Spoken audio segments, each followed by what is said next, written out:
Hai semua, di video kali ini aku mau share resep kue yang lagi viral lagi. Sebenarnya ini viralnya udah lama, cuma aku baru sempat bikin sekarang. Ternyata ini tuh enak, kenyal-kenyal, manis. Langsung saja kita buat. Nah, yang pertama aku mau bikin chalksnya atau kulit bagian luarnya. Jadi aku kali ini bikin mochi bread pudding. Untuk pembuatannya tuh sama seperti kita bikin kue sus ya. Cuman ini aku beri keju parut karena mau bikin rasa keju. Perbedaannya dengan kue sus, kalau mochi bread pudding ini menggunakan tepung tapioka, kalau sus full menggunakan tepung terigu. Nah, ini untuk chalksnya kita masak di api kecil aja sampai seperti ini ya teman-teman. Kemudian pindahkan ke wadah dan biarkan hingga benar-benar dingin.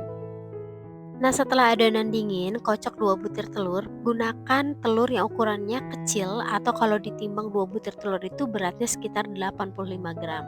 Kemudian masukkan telur secara bertahap, aduk sampai tercampur rata. Nah, karena di sini aku menggunakan spatula agak susah mengaduknya, jadi aku ganti menggunakan balon wish ya.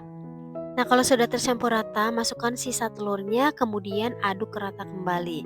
Nah, ini sudah tercampur rata ya teman-teman. Kemudian aku mau tambahkan dengan keju parut lagi supaya rasanya itu lebih gurih. Lalu tambahkan juga tepung tapiokanya. Nah, ini diaduk sampai benar-benar tercampur rata aja ya.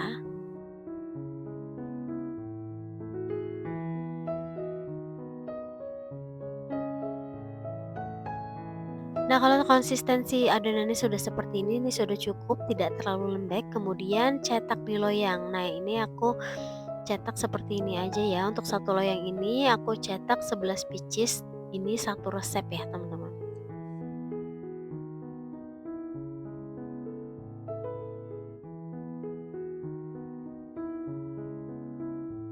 Nah, setelah semuanya dicetak, basahi tangan dengan air, kemudian tekan-tekan bagian atasnya yang runcing supaya pada saat dipanggang kuenya itu menjadi bulat ya. Nah, kalau udah, ini mau aku panggang di suhu oven 180 derajat Celcius api atas bawah selama 30 menit atau sesuaikan dengan oven kalian masing-masing. Nah, mochi breadnya udah mateng, ini mengembang sempurna, nggak ada yang kempes sama sekali. Hasilnya cakep, dimakan gini aja juga udah enak. Tapi ini mau aku isi dengan panna cotta. Nah, untuk resepnya di sini aku menggunakan whipped cream cair, susu cair, kemudian tambahkan tepung maizena dan kuning telur. Ini diaduk sampai tercampur rata. Kalau mau disaring juga boleh banget ya. Kemudian dimasak menggunakan api paling kecil aja sampai hangat atau sampai panas, kemudian masukkan gelatin. Nah, untuk gelatinnya di sini aku pakai gelatin bubuk sebanyak 7 gram. Kemudian rendam dengan air biasa dan kita campurkan, aduk rata. Kalau udah mendidih, sisihkan. Kemudian untuk mochi breadnya aku potong bagian atasnya seperti ini ya. Boleh juga menggunakan gunting kalau nggak ada pisau bergerigi. Nah, jadi dipotong aja bagian atasnya seperti ini.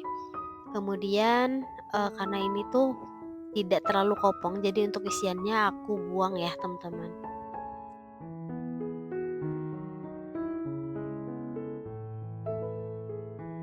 Nah, hasilnya akan jadi seperti ini, seperti mangkuk. Kemudian aku isi dengan adonan panna cottanya sampai penuh ya. Untuk satu resep isian hanya dapat 7 pieces ya. Jadi kalau mau bikin 2 kali resep ya teman-teman.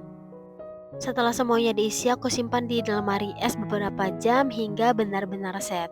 Nah, ini setelah set itu dia akan menjadi seperti puding ya teman-teman, kenyal-kenyal seperti ini. Dan ini tuh enak banget, creamy, apalagi untuk mochi breadnya itu tadi aku bikin yang rasa keju. Waduh, ini cocok banget buat jualan atau ide cemilan buat kumpul keluarga. Oke teman-teman, sekian video dari aku. Buat kalian yang suka, jangan lupa like, comment, dan subscribe. Dan kalau sudah di cook, jangan lupa tag ke Instagram aku. Terima kasih.